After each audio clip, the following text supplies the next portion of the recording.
Boil down,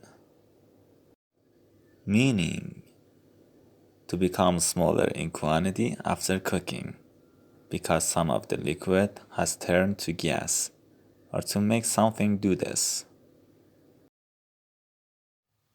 Boil the meat juices down to make a thick sauce. Boil the meat juices down to make a thick sauce.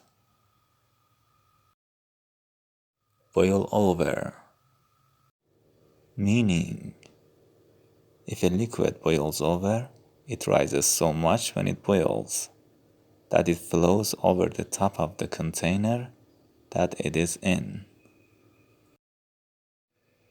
There was a hissing sound as the soup boiled over.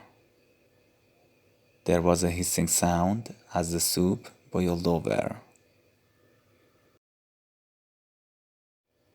Boiled down, meaning to eat very quickly. She bolted down her lunch and rushed back to work. She bolted down her lunch and rushed back to work.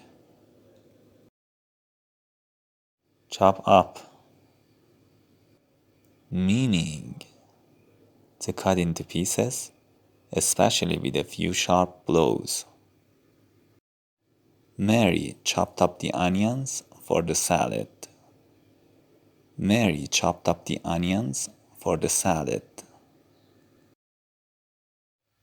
Cut back on, meaning to eat or drink less of a particular thing or food group. If you cut back on fat and sugar, you'll lose weight. If you cut back on fat and sugar, you'll lose weight.